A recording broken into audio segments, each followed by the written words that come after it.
मध्य प्रदेश में विधानसभा उपचुनाव को लेकर भले ही इलेक्शन कमीशन ने तारीखों का ऐलान नहीं किया हो, लेकिन शुक्रवार को आयोग ने यह संकेत साफ दिया है कि बिहार के साथ अलग अलग राज्यों की 64 विधानसभा सीटों और 1 लोकसभा सीट पर उपचुनाव होंगे।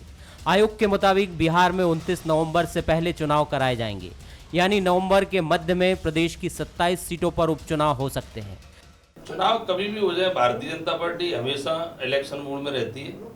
कार्यकर्ता हमारे हमेशा तैयार रहते हैं, पार्टी की भी हमेशा तैयारी रहती है। कांग्रेस तो इंतजार कर रही थी कि ये सितंबर में चुनाव हो जाएंगे, फिर पता लगा कि अक्टूबर में हो जाएंगे। ये कहीं ना कहीं अपने प्रभाव का इस्तेमाल भारतीय जनता पार्टी कर रही है, क्योंकि आज कांग्रेस की पूरी तैयारी है। चुनाव आयोग के संकेत देने के पहले से ही प्रदेश में बीजेपी और कांग्रेस अपनी अपनी तैयारियों में जुटी हुई है। बीजेपी का प्रचार अभियान चल रहा है। 12 और 13 सितंबर से कांग्रेस के मुखिया कमलनाथ भी ग्वालियर चंबल में प्रचार का शंखनाद करेंगे। कमलनाथ जी जा रहे हैं, आप खुद आपकी मीडिया दिखाएगी कि एक जन सैलाब ग्वालियर की सड़कों पे निकल के आएगा कमलनाथ का स्वागत करने के लिए। 16 की 16 सीट ग्वालियर चंबल संभाग के लोग कमलनाथ की झोली में डालेंगे। ये 12 तारीख को आपको सड़कों पर दिख जाए। राजनीति में हर राजनीतिक दल अपनी विचारधारा के साथ जनता के समक्ष जाए। अब वो कौन सा शो करना चाहते हैं, 15 महीने का शो तो जनता ने देख लिया। रणभेरी बजने के बाद एक दूसरे पर हमले और तेज होंगे, वहीं चुनावी रैलियों का सिलसिला भी बढ़ेगा। इन सबके बीच चिंता कोरोना की है, जिसके लिए चुनाव आयोग ने 24 अगस्त को ही गाइडलाइंस जारी कर दी थी, जिसके मुताबिक उम्मीदवार को नामांकन पत्र, शपथ पत्र और सिक्योरिटी मनी ऑनलाइन ही जमा करनी होगी। घर घर जाकर 5 लोगों को संपर्क करने की अनुमति होगी। चुनाव के काम में लगने वाले अमले के सभी लोगों को मास्क लगाना अनिवार्य किया है। चुनाव से जुड़े हॉल, रूम या परिसर में प्रवेश के दौरान थर्मल स्कैनिंग की जाएगी। सैनिटाइजर, साबुन और पानी की व्यवस्था की जाएगी। लेकिन अनलॉक 4 में जब बंदिशें हटा ली गई हैं, ऐसे में गाइडलाइंस का पालन कितना होगा या हो रहा है, इस पर प्रश्न चिन्ह है। नमस्कार, मैं हूं शरद द्विवेदी और हमारा आज का मुद्दा है लो आ गए चुनाव। अभी तो गए थे चुनाव, फिर आ गए चुनाव। चुनाव का मौसम भारत में हमेशा रहता है। पहले तो विधानसभा चुनाव, मध्य प्रदेश की अगर बात कर लें तो पहले विधानसभा चुनाव होते हैं अक्टूबर नवंबर में, और वो विधानसभा चुनाव की खुमारी उतरती नहीं है कि मार्च अप्रैल से लोकसभा चुनाव का सिहनाद हो जाता है, और लोकसभा चुनाव समाप्त होते हैं तो उपचुनावों का नंबर रहता है। फिर उसके बाद नगरीय निकाय के चुनाव आ जाते हैं, फिर पंचायतों के चुनाव आ जाते हैं।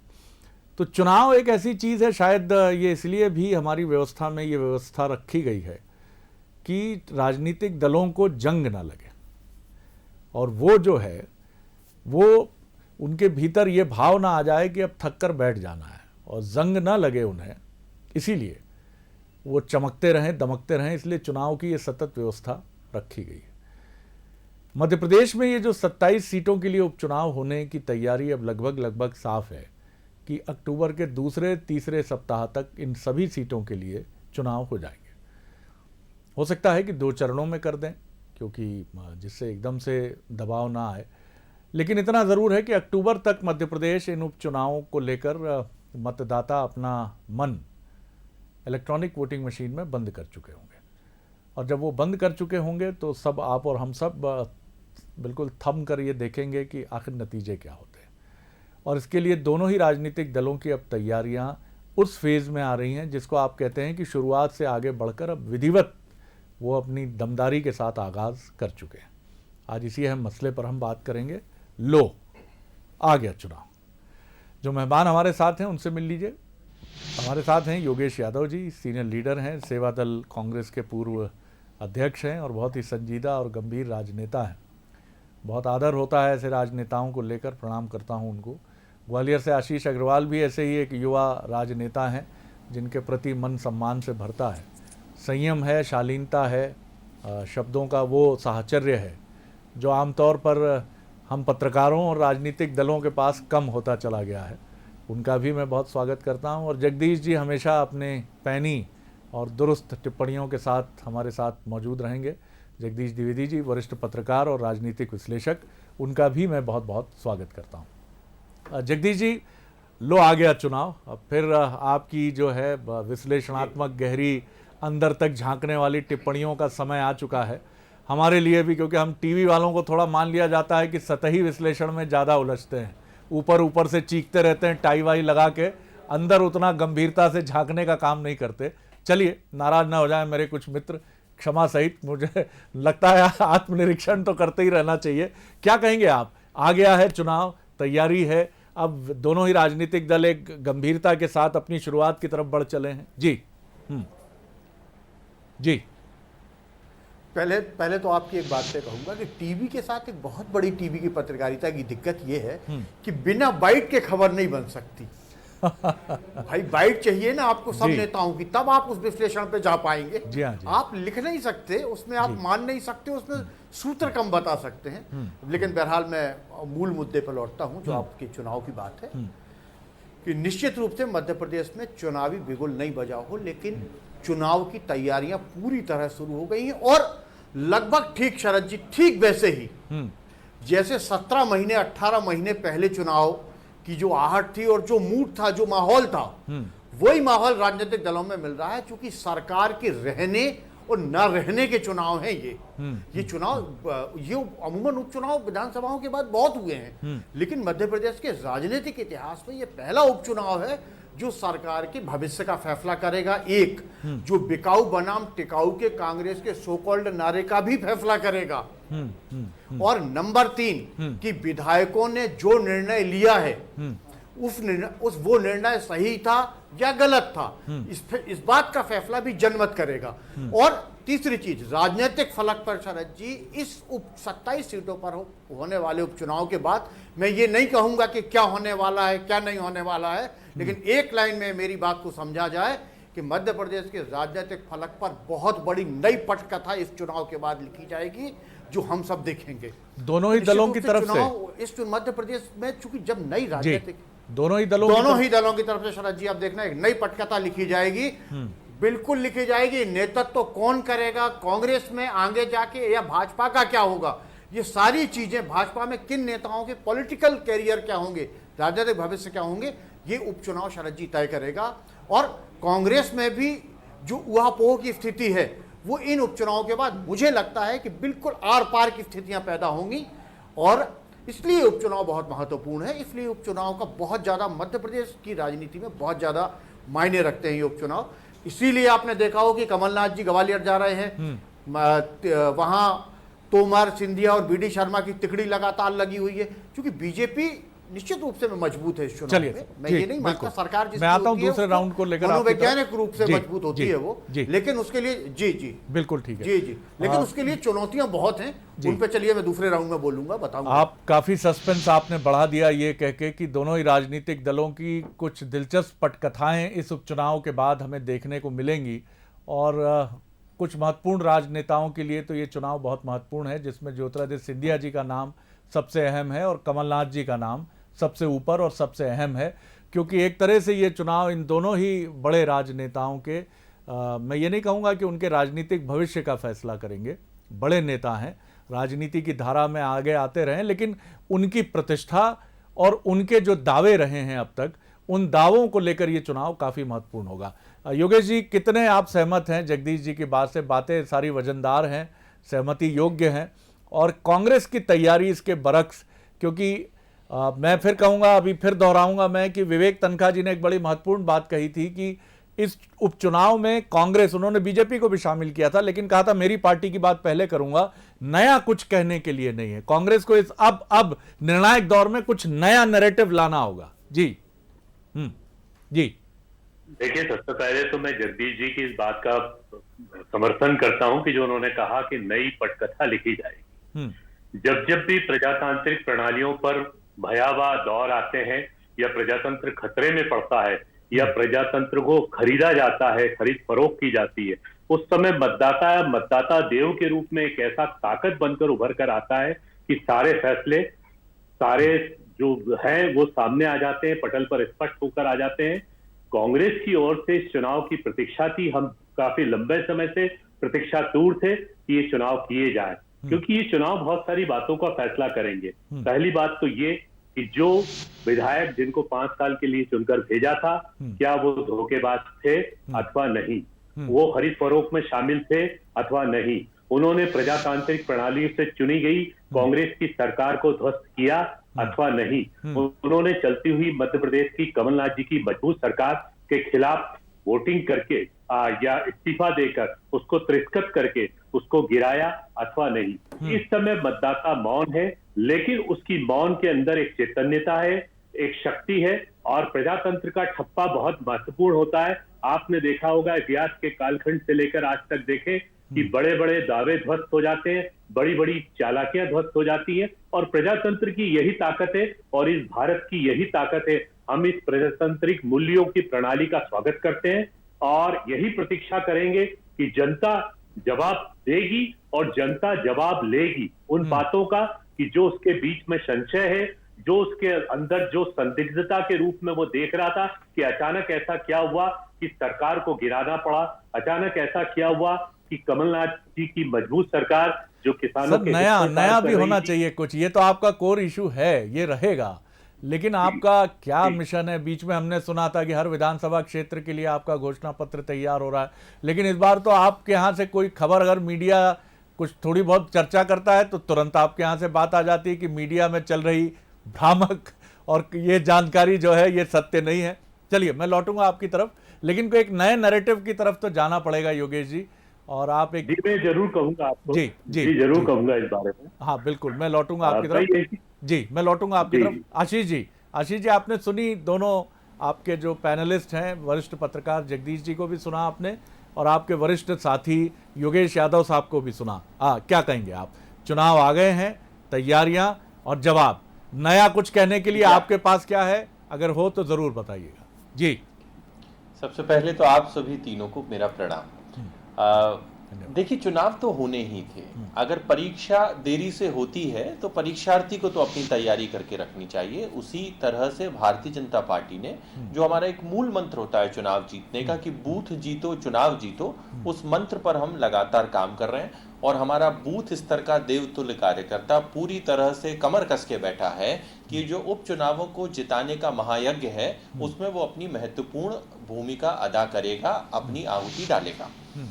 दूसरा विषय एक जो निकल के आया है कि ये सरकार के भविष्य का चुनाव है, तो मुझे ऐसा लगता है कि ये वो मैच है जिसका रिजल्ट पहले से सामने है। ये चुनाव भारतीय जनता पार्टी की सरकार का भविष्य नहीं तय करेंगे, क्योंकि कांग्रेस को स्वयं सरकार बनाने के लिए 27 में से 27 सीटें जीतनी होंगी, जो असंभव है, और भारतीय जनता पार्टी को मात्र सिंगल डिजिट की जीत से ये सरकार सुरक्षित हो जाएगी। तो ये तो तय है कि ये सरकार को बचाने का नहीं बल्कि सरकार को और मजबूत करने का चुनाव है। चुनाव मुद्दों पे लड़ा जाता है। अब मुद्दे जनता में प्रासंगिक होंगे तब तो उसका प्रभाव आएगा। जैसे लोकसभा में कांग्रेस ने मुद्दा लिया था राफेल, वो राफेल की तरह ही फेल हो जाएगा ये जो कांग्रेस जो मुद्दा लेके चल रही है, जो जनता में अप्रासंगिक है, क्योंकि कागज के फूलों से खुशबू नहीं आती। भारतीय जनता पार्टी जिन मुद्दों पे चुनाव लड़ेगी वो हमारी 5 महीने की सरकार की विकास गाथा, हमारी 15 साल की शिवराज सिंह जी की सरकार के अचीवमेंट और हमारी 6 साल की मोदी सरकार के जो ऐतिहासिक कारनामे हैं वो हम जनता के बीच लेके जाएंगे। और 15 माह चली कमलनाथ सरकार की वादा खिलाफी, अत्याचार और भ्रष्टाचार जनता को याद दिलाएंगे, और हमें पूरा विश्वास है कि सुखद परिणाम इस चुनावों में हमें मिलेंगे। योगी जी, आप कुछ कहना भी चाह रहे थे और आपने अपने युवा मित्र की बात भी सुन ली, आपके काउंटर पार्ट जो हैं आशीष जी। एक छोटी सी टिप्पणी आपकी लेकर फिर भी लौटूंगा आपकी तरफ, फिर जगदीश जी की तरफ आऊंगा। पहले आपकी टिप्पणी ले लेता हूँ योगेश जी। जी, देखिए शरद जी, निश्चय ही आप ये बात बहुत महत्वपूर्ण कह रहे हैं कि चुनाव बुनियादी आधार पर होना चाहिए, कि जिस चुनाव में रचनात्मकता ना हो, जिस चुनाव में संकल्प ना हो, जिस चुनाव में वचन ना हो, वो चुनाव ही नहीं होते, बेमानी हो जाते हैं। कांग्रेस के हर चुनाव को वादा स्तर पर या मुद्दों पर आधारित चुनाव नहीं लड़ती है। कांग्रेस संकल्पों के आधार पर लड़ती है, कांग्रेस यथार्थ के परिणाम के आधार पर लड़ती है। इससे पहले कांग्रेस ने जो संकल्प लिया था, जो वचन लिया था, उसमें यथार्थ परिणाम बहुत संक्षिप्त कार्यकाल के दौरान, कमलनाथ जी का बहुत संक्षिप्त कार्यकाल था, लेकिन उपलब्धियों का यदि जखीरा देखेंगे तो तुलनात्मक रूप से 15 साल में वो उपलब्धियां हासिल शिवराज सिंह जी की सरकार नहीं कर पाई, या बाबूलाल जी गौर की या उमा भारती जी की, वो मात्र 15 महीने में एक सुदृढ़ मध्य प्रदेश की ओर अग्रसर बढ़ते हुए कांग्रेस के कमलनाथ जी की सरकार ने कर दिखाया। हम उन संकल्पों को दोहराएंगे, उन विकास के मुद्दों को दोहराएंगे, मैग्निफिसेंट से लेकर आर्थिक विकास के मुद्दे, प्रशासनिक मजबूती के मुद्दे और प्रजातांत्रिक प्रणालियों की रक्षा हेतु किसानों के लिए, यहाँ के लोगों के लिए, जनता के लिए, माता और बहनों के लिए एक चुस्त और सजग प्रशासन के संकल्प को पुनः दोहराया जाएगा। ये कांग्रेस का संकल्प है। आशीष जी, आप कुछ ऐड ऑन कर लें, फिर मैं कुछ महत्वपूर्ण आप दोनों के ऑब्जर्वेशन के साथ में जगदीश जी की तरफ आऊंगा। जी जी आशीष जी, संक्षिप्त बहुत कुछ सेकंड। एक शब्द होता है क्रेडिबिलिटी, जी, यानी जी। कि अगर इसको साधारण भाषा में समझाऊं तो अगर विजय माल्या किसी भारतीय बैंक से लोन मांगने जाएंगे तो उनको अब मिलेगा नहीं, क्योंकि वो अब डिफॉल्टर हैं। तो मध्य प्रदेश के लिए 15 माह चली कमलनाथ सरकार के बाद कांग्रेस डिफॉल्टर हो चुकी है, और ये जो सब्जबाग जनता को दिखाने का प्रयास कर रहे हैं, जनता जानती है कि ये झूठ है। इन्होंने ना 10 दिन में कर्ज माफी की, ना बेरोजगारों को भत्ता किया और ना कोई वादा पूरा किया। तो मुझे लगता है कि कांग्रेस को अब नया नैरेटिव जब तक तय नहीं करेगी तब तक अप्रासंगिक रहेगी। जी योगेश जी, विजय माल्या जी का उदाहरण कम दिया करें, भारतीय जनता पार्टी के नेता आप लोगों से नाराज हो जाएंगे। विजय माल्या जी का मामला आप लोगों के लिए प्रासंगिक या महत्वपूर्ण नहीं बनता है, जिसे टिप्पणी है। जी जगदीश जी, आपने दोनों मित्रों की बात सुनी, दोनों राजनीतिक मित्रों की। एक कह रहे हैं, बीजेपी कह रही है कि आप दिवालिया बैंक हैं, आपके पास तो कुछ है ही नहीं, आपकी साख ही खत्म हो चुकी है, तो आप जनता से क्या मांगेंगे। कांग्रेस का ये कहना है कि हमारा मुद्दा पुराना तो है ही, कि आप टिकाऊ को देखेंगे कि बिकाऊ को देखेंगे। और इसके बाद लेकिन दोनों ही मित्रों के पास अगर आप देखेंगे तो एक नए नैरेटिव की अगर हम बात करें, क्योंकि ये उपचुनाव है तो ये दुविधा भी है, क्योंकि बीजेपी का अभी चंद महीनों का शासन है, 6 महीने भी आप कह लीजिए, मार्च से लेके अक्टूबर तक। और दूसरी तरफ कांग्रेस के पास भी ऐसी कोई बहुत बड़ी उपलब्धियां नहीं है। किसान कर्ज माफी को लेकर वो थोड़ा सा डोलड्रम होती ही रहती है। जी कैसे देखते हैं आप इसको? जी जी जगदीश। नया, मैं पूरी तरह सहमत हूं। नया ना तो इनके पास कुछ है ना उनके पास कुछ है। ये 15 महीने की कथित विफलताओं की जो बात कर रहे हैं, तो वो 15 साल की विफलताओं की बात करेंगे, क्योंकि 5 महीने में बहुत कुछ होना नहीं है। तो निश्चित रूप से बीजेपी की अगर 15 महीने पे जाएगी तो कांग्रेस पिछले 15 सालों पे जाएगी। और राजनीतिक दलों का, चूंकि राजनीतिक दल है, उनका राजनीतिक धर्म भी है एक दूसरे की कमियां निकालना। लेकिन इन सब के बीच में, हालांकि मुझे आशीष मेरे अनुज हैं, उनकी बड़ी वो बहुत आशावादी मुझे दिखे कि बीजेपी की ये एक ऐसा टेस्ट है जिसका रिजल्ट पहले से लगभग घोषित है। राजनीति में चूंकि वो बीजेपी के एक नेता हैं, उनका आशावादी होना चाहिए। लेकिन इसके साथ ये है कि परिणाम आया नहीं है। परिणाम आपके पक्ष में हो सकता है, ये आपका अपना मानना है। लेकिन राजनीति में शरद जी ये भी याद रखना पड़ेगा कि हम लंबे समय से हमने पत्रकारिता में हैं और पॉलिटिकल हम देख रहे हैं, राजनीति में असंभव कुछ भी नहीं होता। बड़े बड़े चमत्कार होते हैं और बड़े बड़े सत्ता के सिंहासन हिलते डुलते रहते हैं।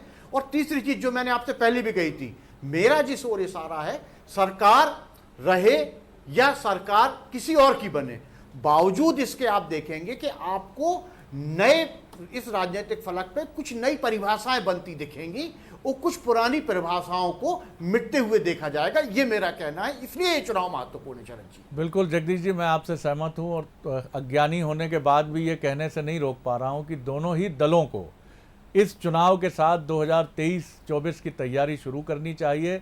और जो दो मित्र सामने बैठे हैं, जिनमें योगेश जी हैं और आशीष जी हैं, आपको अब इस तरह के एक फ्रेश ब्लड को लेकर सामने आना पड़ेगा। आपका पुराना जो नेतृत्व है या जो समकालीन नेतृत्व है वो न थक गया है, लेकिन राजनीति में या किसी भी संस्थान में, जिस संस्थान में हम सब काम कर रहे हों, एक रोटेशनल मैकेनिज्म ज़रूर होता है, जहां वरिष्ठ होते हुए आगे बढ़ते चले जाते हैं, उनकी भूमिकाएं बदलती रहती हैं। लेकिन लंबे समय तक अगर आप उन लोगों को जो कतार में खड़े हैं उनको कतार में ही खड़े रखेंगे तो फिर आपका संगठन भी कमज़ोर होता है और आपकी आत्मा भी थकने लगती है। योगेश जी, एक छोटी टिप्पणी इस पर चाहूँगा कि ये बीजेपी के लिए भी उतना ही ज़रूरी है जितना कांग्रेस के लिए शायद अधिक ज़रूरी है। जी देखिए, कांग्रेस का जो उद्देश्य या मैकेनिज्म वो बहुत तय है। कांग्रेस की विचारधारा तय है, कांग्रेस का मार्ग तय है। हम किसी किसी भी मसले को लेकर कंफ्यूज नहीं है। कांग्रेस का एक मार्ग है, कांग्रेस ने सोच रखा है कि समाज के अंतिम व्यक्ति के विकास की बात करना, देश के विकास की बातचीत करना और समाज में एक व्यापक परिवर्तन देना। उस विचारधारा में अवरोध उत्पन्न किया जाता है। यदि जनाधार दिया गया था 2018 में कांग्रेस को, तो उसको कहीं ना कहीं से ध्वस्त किया गया, उसको रोका गया। तो प्रश्न तो सबसे पहले यही उठता है कि क्यों कांग्रेस को 5 साल तक उसको कार्य करने का, सेवा करने का अवसर नहीं दिया गया। ये प्रश्न सामने आना स्वाभाविक है। क्या हम उन भूमाफियाओं पर हमले कर रहे थे तो उसको भारतीय जनता पार्टी उन भूमाफियाओं को क्या संरक्षण देना चाह रही थी? क्या उन माफियाओं को या उन असामाजिक तत्वों पर जिन पर कमलनाथ सरकार के द्वारा प्रहार किया जा रहा था, उनको रोकने की कवायद के लिए भारतीय जनता पार्टी ने सरकार को खरीद फरोख्त करके गिरवाया? ये प्रश्न अब जनता पूछेगी और जनता के सामने ये प्रश्न स्वाभाविक है। कांग्रेस की बुनियादी बातें तय हैं, बुनियादी मुद्दे तय हैं, हमारे वरिष्ठ नेताओं का मार्गदर्शन है, युवा शक्ति जागरूक है, चैतन्य है और कांग्रेस में एक युवा पीढ़ी। और मैं आपको शरद जी स्पष्ट कह देना चाहता हूं कि आने वाला समय राजनीति का भ्रम की राजनीति नहीं रहेगी, धर्म की राजनीति नहीं रहेगी, एक परिष्कृत समाज आने वाला है। जवाब लेता हूं आशीष जी से। जी साफ सुथरे परिणाम चाहेगा आपसे, उसी समय परिणाम चाहेगा। शरद जी आप बोलिए जगदीश जी, बोलिए। एक बात और टोकना है योगेश जी से। योगेश जी इस बार ये आपकी अपनी दृष्टि है जो आप कह रहे हैं। क्या जनता के बीच में ये सवाल भी, जनता, हम पत्रकार हैं, जनता के बीच में ये सवाल भी तो मौजूद है कि आप क्यों इन विधायकों को नहीं संभाल पाए? ये सवाल भी जनता के बीच में है, इसको मत छोड़िए आप। इसका जवाब भी कांग्रेस को ही देना पड़ेगा, आप इसे स्वीकारें या ना स्वीकारें। लेकिन जनता ये भी पूछना चाहती है कि जब आपको हमने बहुमत दिया था तो आप उस बहुमत को संभाल के क्यों नहीं रख पाए? आप अपने कुनबे को इकट्ठा क्यों नहीं रख पाए? ये कुनबा क्यों बिखरा? कुनबा जब भी बिखरता है तो कहीं ना कहीं परिवार के लोगों की गलती से बिखरता है, उसका दोष हम दूसरे पे मढ़ दें, ये ठीक नहीं है। कुछ इसको इस तरह से भी समझ सकते हैं। टिप्पणी करना चाहूंगा जी कि साधु का धर्म साधुत्व के रूप में होता है और बिच्छू का ढंग और रंग बिच्छुत्व के ऊपर रहता है। अब कौन साधु है, कौन भिक्षु है, किसने कब डंक मार दिया, ये तो भविष्य बताएगा। हम उस कल्पना में जीते ही नहीं है, हम उस विचार में नहीं जीते। लेकिन योगेश जी ये कांग्रेस की व्याख्या है, लेकिन अगर आपने ताला ठीक से बंद नहीं किया है और कई बार आप चाबी भी लगी छोड़ आए हैं वहां, तो उसके बाद आप कितना दोष देंगे कि साहब ये घर के अंदर मेरे क्या अफरा तफरी मर गए? बहरहाल क्या कहेंगे आशीष जी? शरद जी जी राजनीति का इतना विकृत चेहरा, चोरी का इतना विकृत चेहरे की कल्पना कांग्रेस लेकर नहीं बैठी हुई थी ना। चलिए आशीष जी को सुन लेते हैं, जी मैं बोलता हूँ। जी आशीष जी बोलिए आशीष जी। जी देखिए जब कांग्रेसी अपने अंदर के अंतर्द्वंद को ना दबाने का दोष भारतीय जनता पार्टी पर डालते हैं, तो मुझे वही शेर याद आता है कि उम्र भर यही भूल करता रहा, धूल चेहरे पर थी मैं आईना साफ करता रहा। तो कांग्रेस की ये जो टूट है वो आज से नहीं, जब इनका नेतृत्व कमजोर होता है कांग्रेस टूटती है। क्या कांग्रेस के विधायक सिर्फ मध्य प्रदेश में टूटे? नहीं, राजस्थान में भी किस तरह का हमने एक जो महाभारत देखा वो आपके सामने है। उससे पहले पूर्वोत्तर में हेमंत विश्वकर्मा, आंध्र प्रदेश में इनके जगन मोहन रेड्डी। तो जब कांग्रेस का नेतृत्व कमजोर होगा, कांग्रेस से सत्ता छूटेगी, कांग्रेस टूटेगी। और अभी इन्होंने कहा कि कांग्रेस कंफ्यूज नहीं है, तो सी से कांग्रेस और सी से कंफ्यूजन, ये तो पर्यायवाची हैं। जो पार्टी अपना राष्ट्रीय अध्यक्ष नहीं चुन पा रही हो, एक परिवार के कारण, एक पुत्र मोह के कारण महाभारत पूरी पार्टी में चला लिया, वो कम से कम ऐसी बातें ना करे। तीसरा विषय, आपने एक बड़ा अच्छा विषय रहा, रोटेशनल आपने एक सिस्टम की बात की। मैं उसका एक पैरोकार हूं और भारतीय जनता पार्टी से उसकी उम्मीद की जाती है। हमारे यहाँ संगठनात्मक व्यवस्थाओं में अगर आप देखें तो जो हमारी प्रदेश की टीम बनी है, चाहे हमारे प्रदेश अध्यक्ष हों, चाहे हमारे प्रदेश महामंत्री हों, वे सभी नए चेहरों को लेकर जनता के बीच आने वाले हैं। तो भारतीय जनता पार्टी में जहां एक और अनुभवी लोगों को बागडोर सौंपी जा रही है, वहीं नए लोगों को कैसे उस टीम में शामिल करके एक चमक लाई जाए, उसका भी पूरा प्रयास किया जा रहा है। कांग्रेस अभी भी गलतफहमी में है। कांग्रेस के जो मुद्दे हैं वो जनता में फेल होने वाले हैं और ये परिणाम आपको तय कर देगा। जीवन में कई बार बड़ी मुश्किलें आती हैं और ये फिर मैं कहूँगा व्यक्ति और संगठन दोनों के सामने आती हैं, लेकिन हम भी ये जानते हैं कि मैं अपनी तकलीफ का ढिंढोरा चौराहे पर नहीं पीट सकता, क्योंकि उससे कोई फ़ायदा नहीं होने वाला और हो सकता है कि उसका उपहास उड़ाया जाए। लेकिन बंद कमरे में मैं चाहे संगठन हूँ या व्यक्ति हूँ, मैं अपनी कमज़ोरियों को बड़ा करके और देख सकता हूँ और देखना ही चाहिए। और जिन्होंने ऐसा किया है उन्होंने न सिर्फ अपनी कमज़ोरियों को दूर किया है बल्कि वो और ताकतवर होकर लौटे हैं। लेकिन इसके लिए एक बड़ा कठिन शब्द है जिसको स्वीकार करना और गले के नीचे उतारना बहुत कठिन होता है। हाँ, मैं गलत था, आई वॉज रॉन्ग। ये कहने के लिए गज भर का कलेजा चाहिए। और दरअसल ये बड़ा मुश्किल होता है कि सच से साक्षात्कार महात्मा गांधी तो कर पाते हैं, लेकिन 135 साल पुरानी कांग्रेस पार्टी जो उन्हीं के अनुयायी है, दावा करती है और उन्हीं की रीति नीति पर चली है और चलने का दावा करती है, उस पार्टी को भी अपने इस चुनौतीपूर्ण समय में इस सच का सामना कम से कम बंद कमरे में ही करना चाहिए। और उसके टॉप से लेकर नीचे तक के हर कार्यकर्ता को ऐसा सोचना चाहिए। आप तीनों पैनलिस्ट का धन्यवाद। नमस्कार।